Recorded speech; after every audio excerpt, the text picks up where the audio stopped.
Lukaszuk, and his specialization is very interesting. He has been focusing on maritime dimension of global security, and he is going to share his research work with us, which again is going to help us in understanding the EU perspective. And he has, as you know, that University of Warsaw also has been a very good partner. We have been exchanging students, and you will have the opportunity to basically visit there for a semester, those of you who are interested. And it's really a very good university, and please join me in welcoming Ambassador Tomasz Lukaszuk to this special series. I would like my colleague, Dr. Nandikishore, to introduce him formally. Good evening to all of you gathered here. On behalf of the Center for Polish and Central European Studies, Department of Geopolitics and International Relations, I have great pleasure in inviting you and having you all here for this important lecture on integrated maritime policy of the European Union. At the same time, it's also my privilege to introduce Ambassador Tomasz, formerly Poland's ambassador to India, to this August gathering. Ambassador Tomasz is at the Institute of International Affairs of Warsaw University, graduated from Moscow State Institute of International Affairs. Further, he continued his education in law and economy of the European Union for postgraduate studies at Warsaw University and International Affairs at Polish Institute of International Affairs. He worked in Polish foreign service for 25 years, serving as ambassador in Indonesia, Singapore, East Timor, that is between 2004 to 2008, and also in India, Afghanistan, Bangladesh, Sri Lanka, Nepal, and Maldives between 2014 to 17. His field of experience in diplomacy includes also 2 years as a deputy director and 2 years as a director of Asia and Pacific Department at Polish Ministry of Foreign Affairs. Being the director, he prepared the concept of Asia and the Pacific Forum, aimed at deeper cooperation and coordination of most important scientific and research centers for Asian studies in Poland. It's a great pleasure to have you here, sir. Over to you. Thank you. Thank you. Professor Arvind, dear colleagues, dear friends, thank you very much, really, for this opportunity. I would say that I feel honored because after visiting your museum and interactive exhibition, after going through some of the dissertations and master's theses, I would say you are really a top-class university, and I'm really honored to be here. I'm nowadays also very active at the university, as it was said, and I'm also a member of International Association of International Studies, and I'm presenting there also papers and presentations. So I can. This is.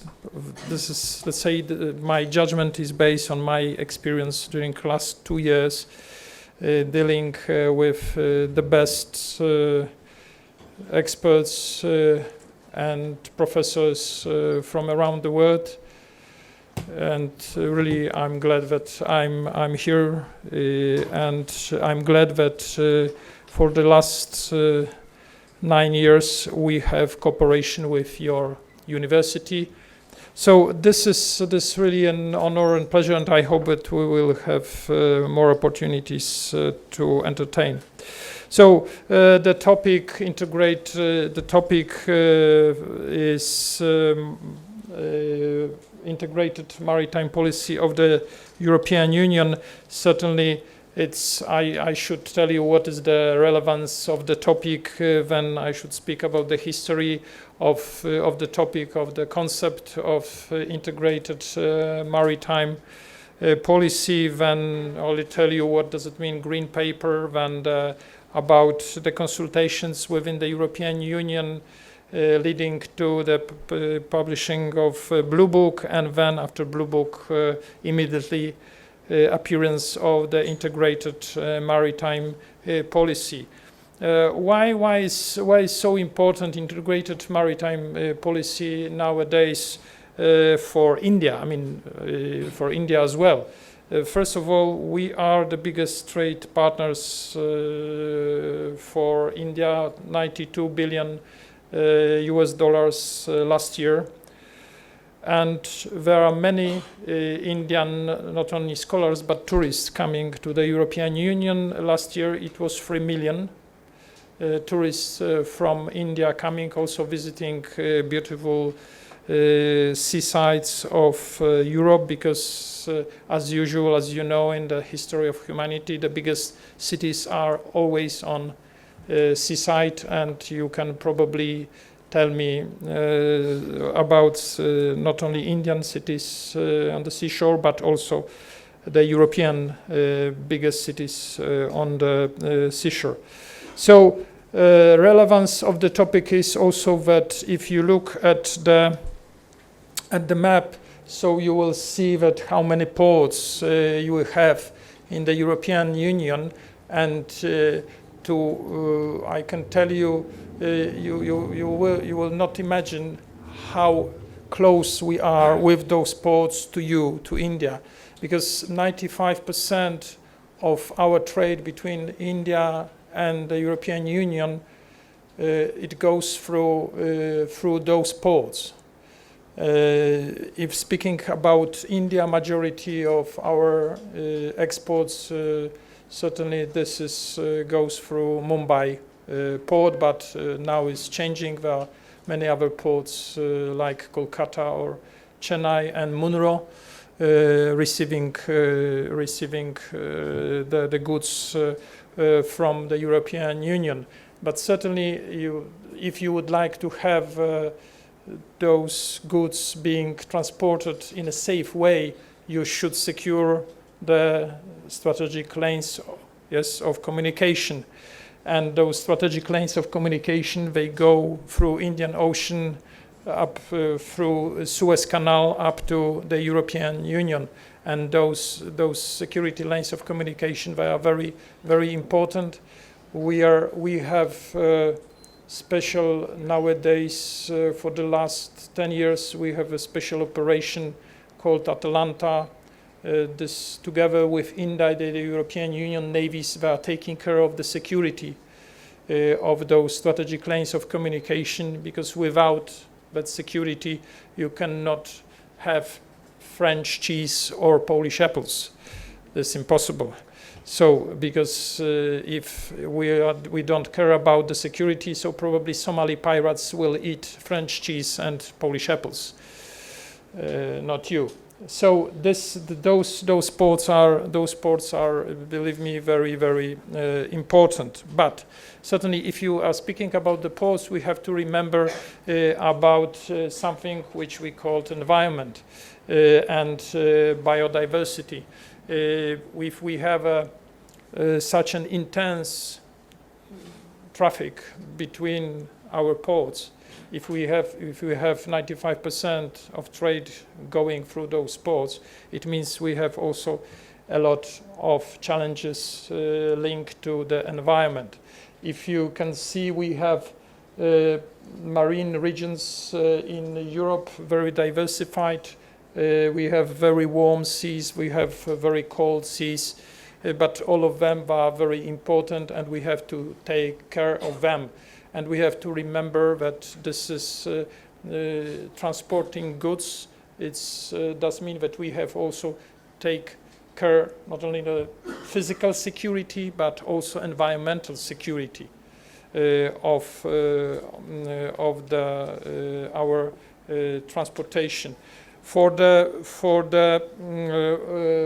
relevance of the topic, certainly it's worth to add that the maritime regions of the European Union are extremely important, because it's 40% of the population, and this is 40% of its GDP, and this will, without saying it's important, it's essential for the European Union, and this is also important. But in the global context, the European Union vessels are also important, because we are the 40% of the world fleet.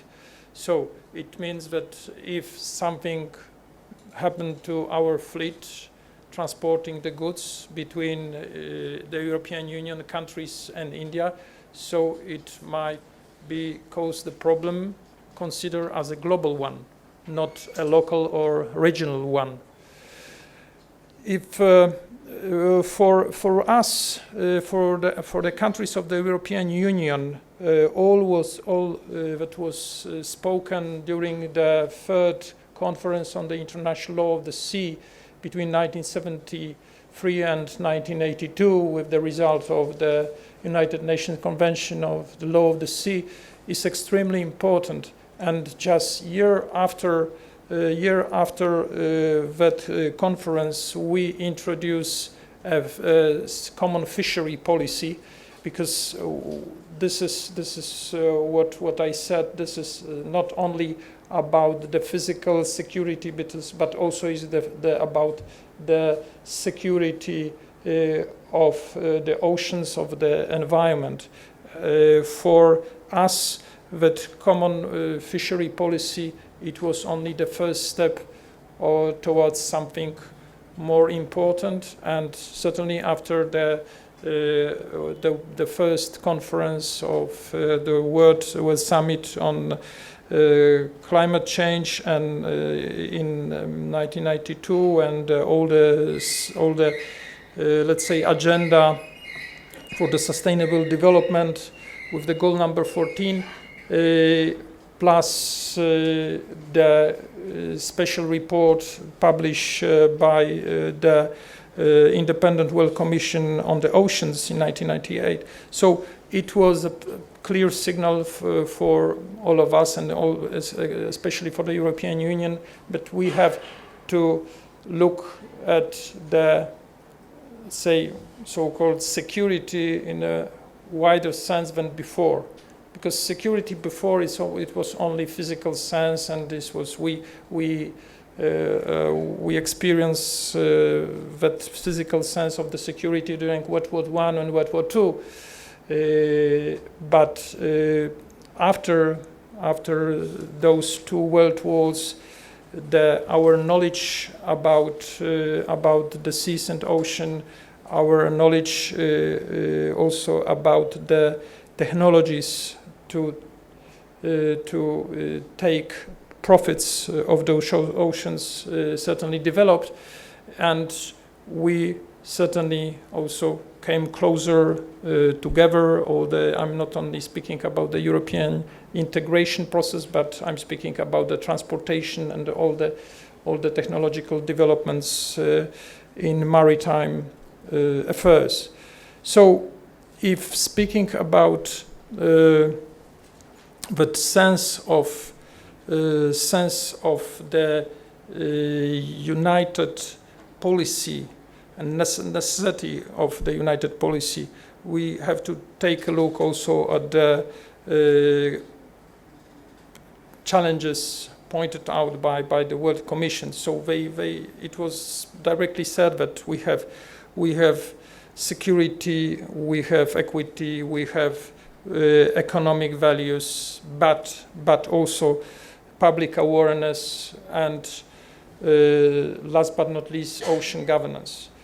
Ocean governance, this is something which was mentioned for the first time after the United Nations Convention Law of the Sea was published and came into force.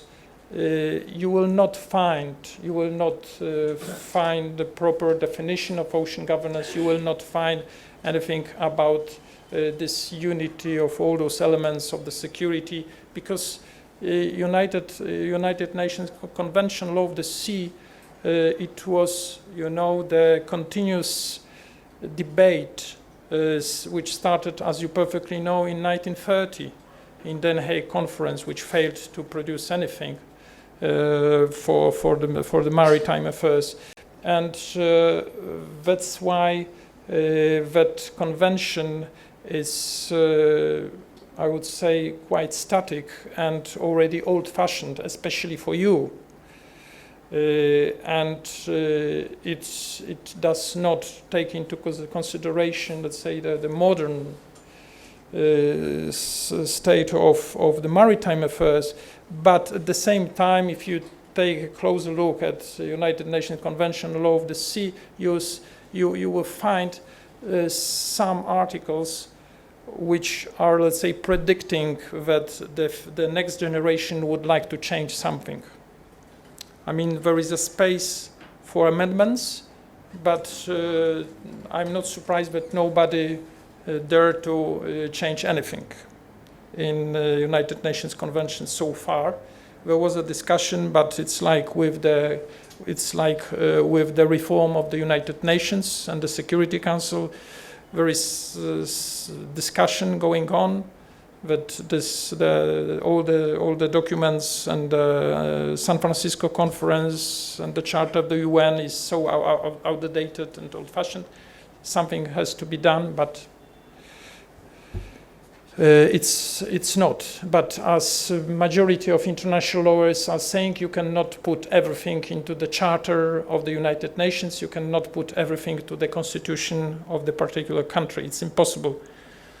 So that's why we have different conventions adopted after the United Nations Convention and several documents. So understanding of that challenge of the security of the oceans and the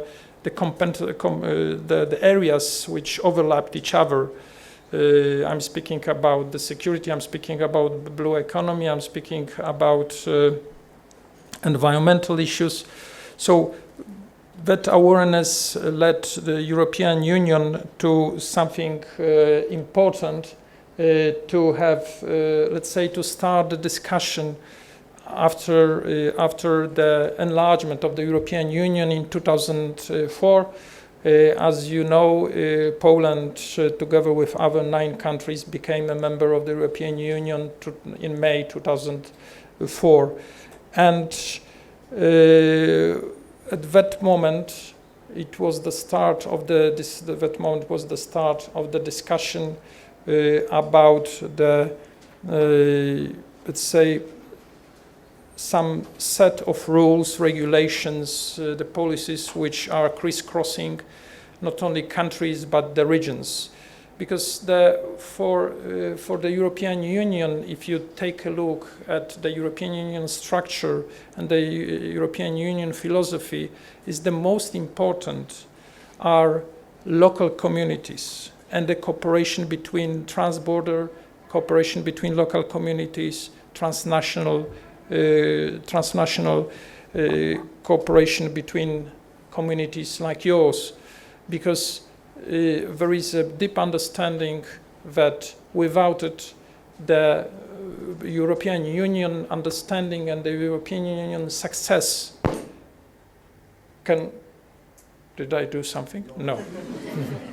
European Union success could not happen, because you should have engagement, people from the bottom up to the top. Without it, it's impossible to have a successful implementation of any policy, and especially in the maritime affairs, when you don't have, actually on the seas, you don't have physical borders. Yes, if you have a negative or positive phenomena on the sea or on the ocean, so it concerns everyone.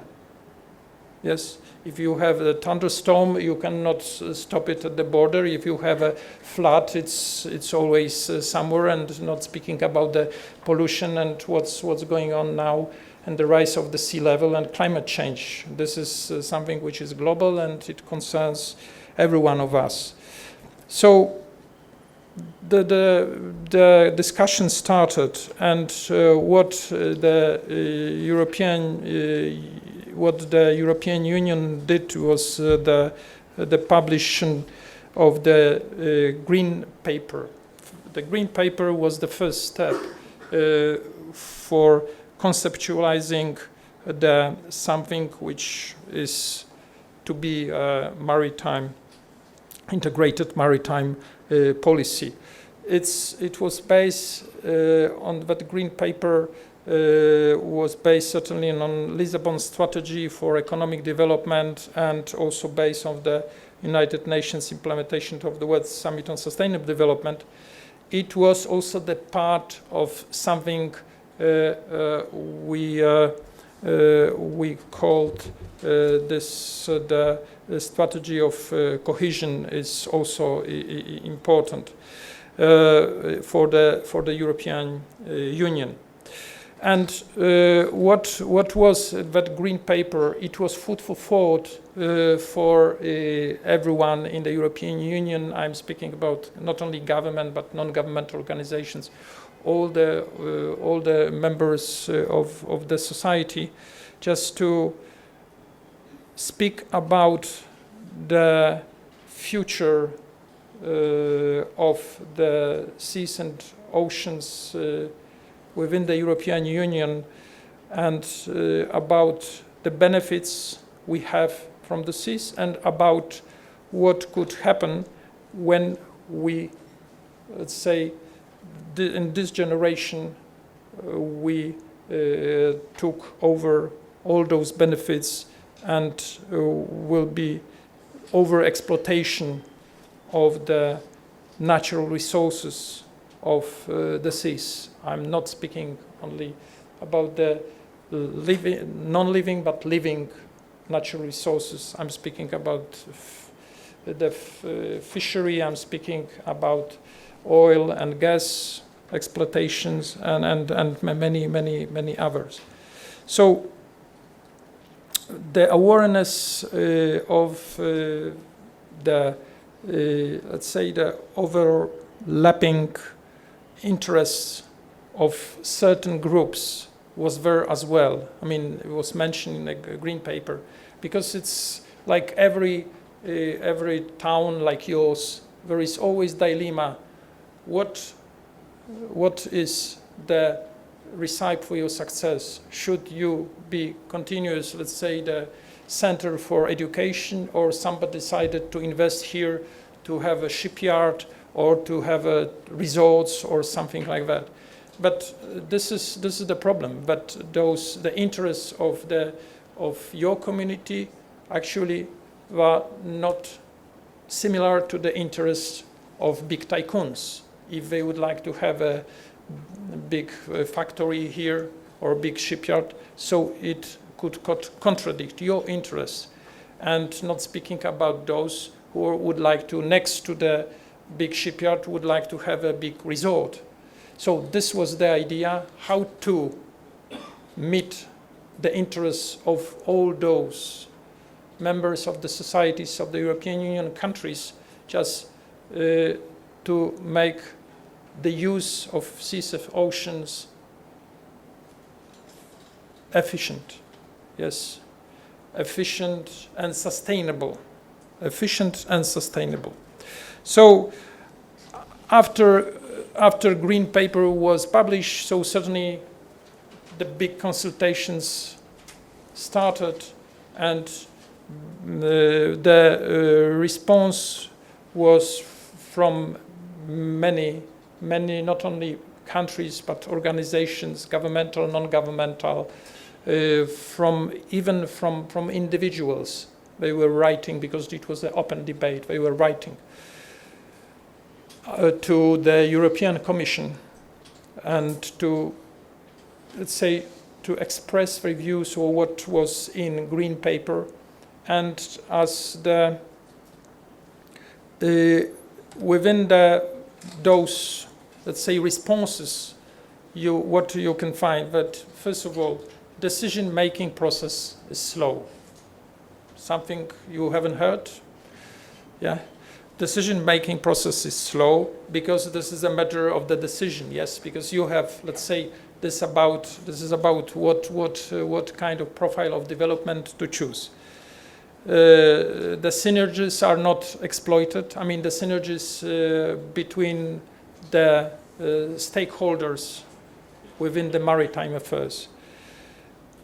And also, if you have the conflicts across the sectors, So it's always it was a problem. Who will solve the problem? Who will? There is no clear authority. I mean, you can tell me Supreme Court and everything. It's not clear at all, because if you have two governmental organizations investing in the same place, so now you have like say, I mean, they cannot go to the court because they belong to the government. So somebody and the prime minister or the government cannot solve it. Sometimes it's really a big problem. Competitiveness of the EU ports was decreasing, and what was one of the factors was the rise of China, and the China coming to the European Union ports and taking the process of taking assets of the European ports. For today, 10% of the ports I show you, and on the slide, 10% of European ports belong to China. So this is also the phenomenon which actually is a challenge for our security in every dimension. I mean, physical security, military security, economic security. Because if the country from far away is taking so many assets of the major ports, essential for our, let's say, economic security, so it means something.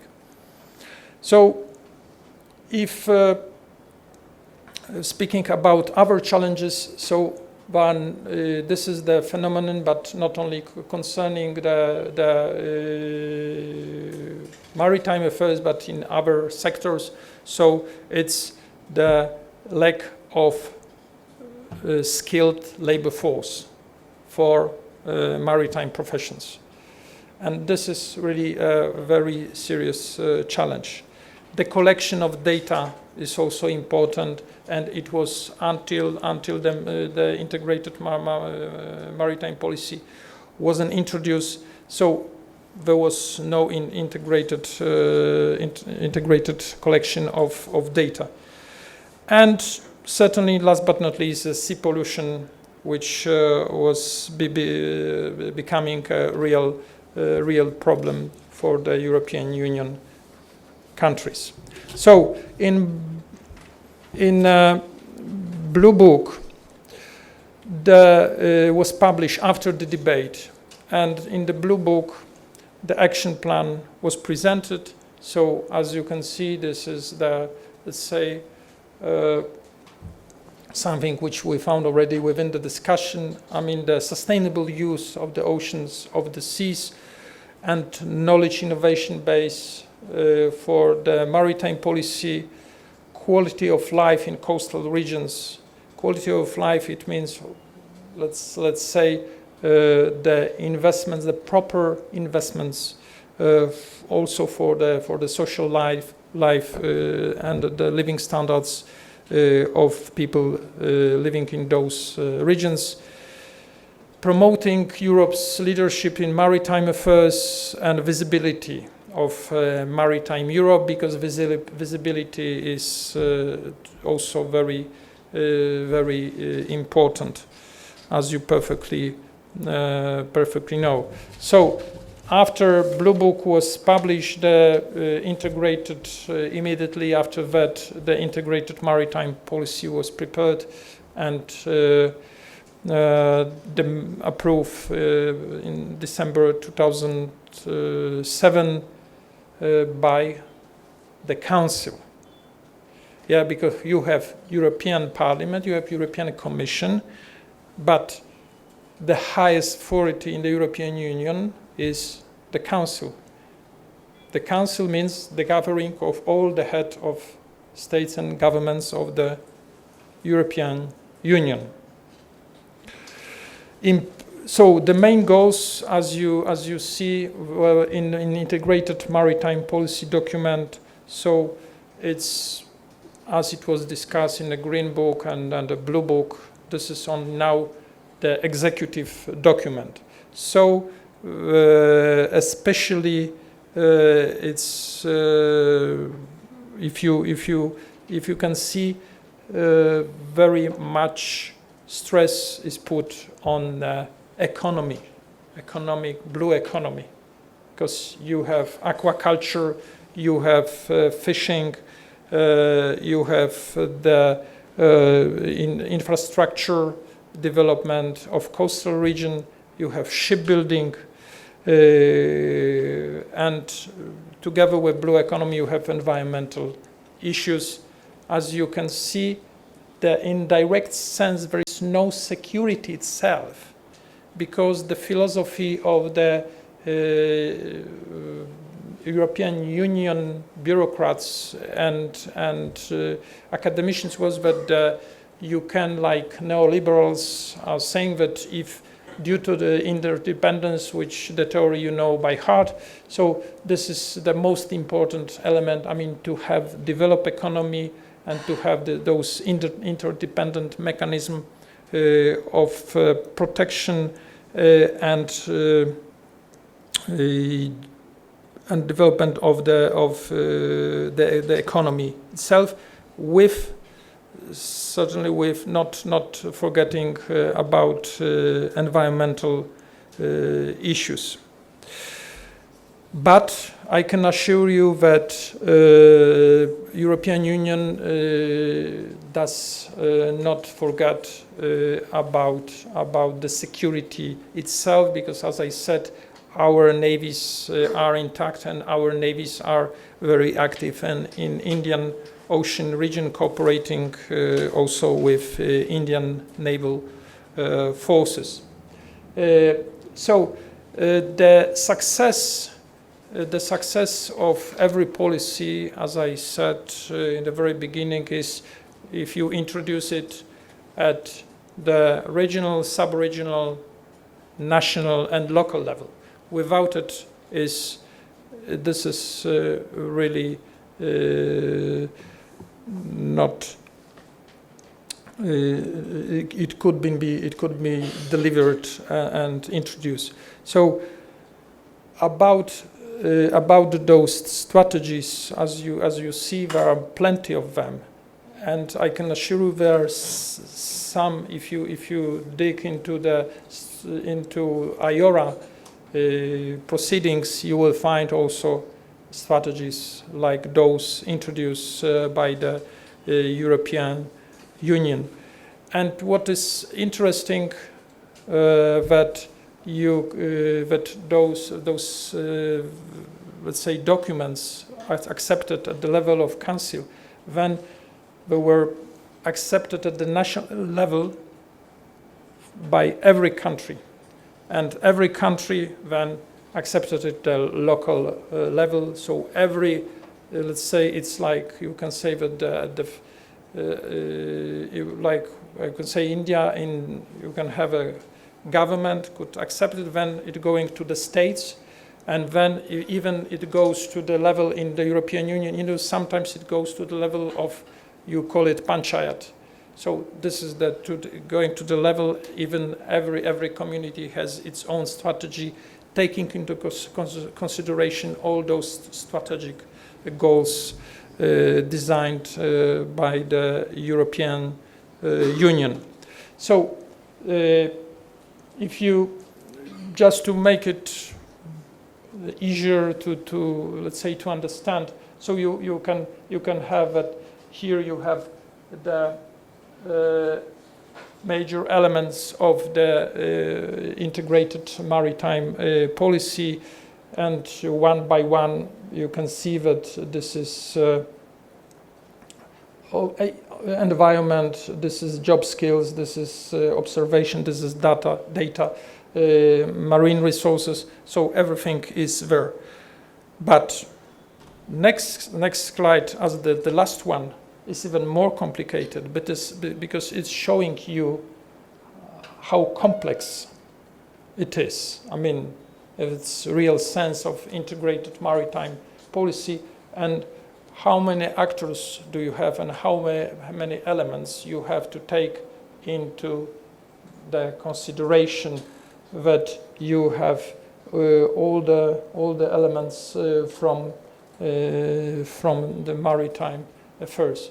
So I can tell you that if speaking about what the European Union did, so what India has, you know that India was one of the leaders in introducing, first of all the regulations from United Nations Convention on Law of the Sea. During, even before accepted in 1982, India started to introduce to the domestic law all the, let's say, prospective regulations. Then, as you know, this is your government established the Department of Development of Seas and Oceans under the Prime Minister's office. Nowadays, as you perfectly know, is under the Ministry of Earth Sciences. And I would say that if you compare to the European Union integrated maritime policy and Indian maritime policy, so I can say that it's you have it from the top to the bottom. Many people were complaining that it's why the competences are so spread, that many decisions are taken at the level of the state. But as I said in the very beginning, so without an engagement of states and local communities like yours, the maritime policy couldn't be successful. Thank you.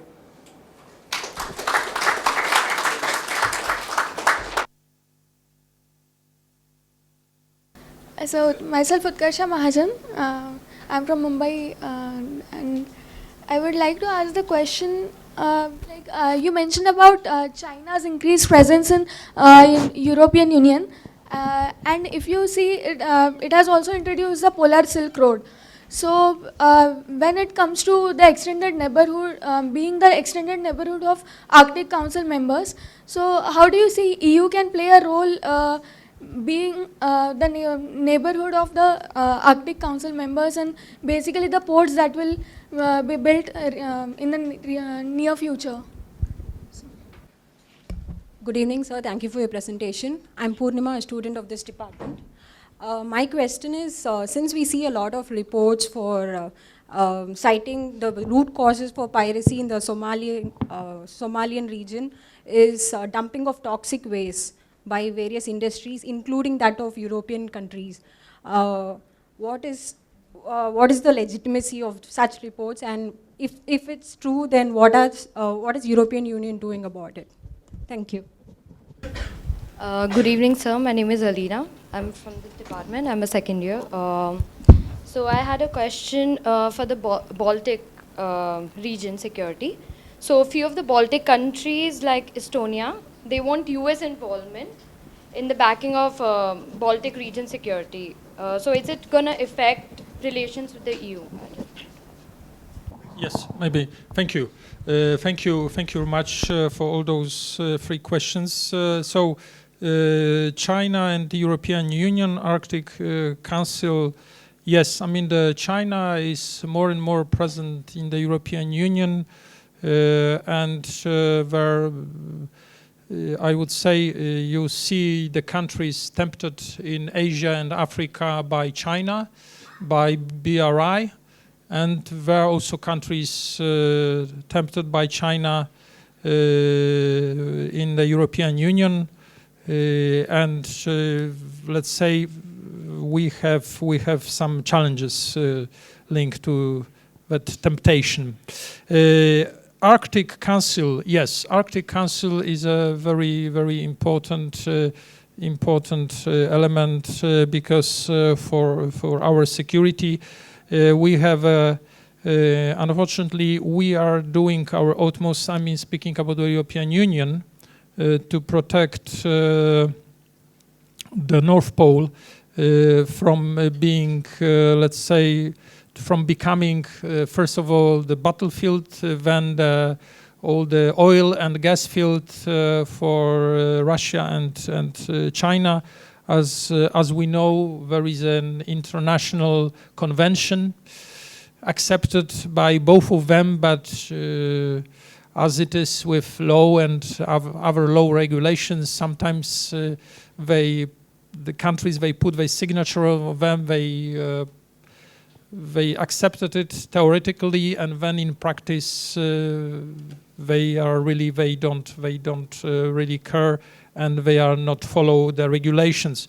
We have a very serious discussion with both with Russia and China, but as I said, you are also the part of the story with India, and we also count on your support. I mean, your government's, your official support on that. Not speaking about the academicians and the knowledge, because this is you who prepare the government to speak to other countries, and your knowledge and expertise matters. Dumping waste, I mean, there is an international convention about it. You have to follow. This is it. I mean, this is what we have. Let's say we have two big normative powers nowadays in Asia. I mean, China and India, and China is like introducing offensive realism. I mean, I'm speaking about South China Sea, ignoring what was written in United Nations Convention on Law of the Sea, and ignoring the International Tribunal of the Law of the Sea. And on the other side, we have India following the law and trying to encourage countries just to go to the International Tribunal, and also to follow all the regulations accepted within the framework of the United Nations. We have, if what the European Union is doing, believe me, if you go to Djibouti, there is a country. This is a very interesting country, because this minuscule country, but the minuscule countries are very important. You can say something about Bhutan, I think, which is quite important for your security. Then another example is Singapore, and the new example is Djibouti. When you have naval bases, the first, let's say, naval base of China was established in Djibouti. But we have a permanent presence not only of Chinese vessels, but we have presence of the US vessels and the European Union countries like France, Spain, and also many other European Union countries. So within this also we are taking care. Baltic, Estonia, EU. Baltic, Estonia. So probably you know this is the within NATO there is a special mechanism of let's say the security of the skies, and countries of Central and Eastern Europe. From Central Europe we have Poland, and for Baltic states, it's Estonia, Lithuania, and Lithuania. So they have the patrolling in the sky. There are shifts, and they are taking care of the territories of each country belonging to NATO. What is about the European Union? In the European Union, the discussion is going on about the European Union armed forces, and how we can create not a competition like the current administration, the Washington, let's say, might see it, but a convergence of the interests and synergy of both organizations in the terms of security. And would say this is a big challenge, but for sure I'm certain for every country belonging both to the European Union and NATO that for countries like Estonia, it's extremely important to have both organizations cooperating as closely as possible. The challenges in the Baltic Sea, as you heard from and you listen and you read in media what happened recently. So those problems, I served in Norway for some years, and I know how it's what Sweden, also in Finland and Baltic countries are thinking about it, and how the challenges not only let's say military security but also environmental security, environmental challenges coming from Russia, how they let's say trying to face them and solve all the problems. But Norway is just the last word is Norway is a specific country because it does not belong to the European Union, but at the same time they are the part of, let's say, Nordic family. They are the part of the European Union economic zone.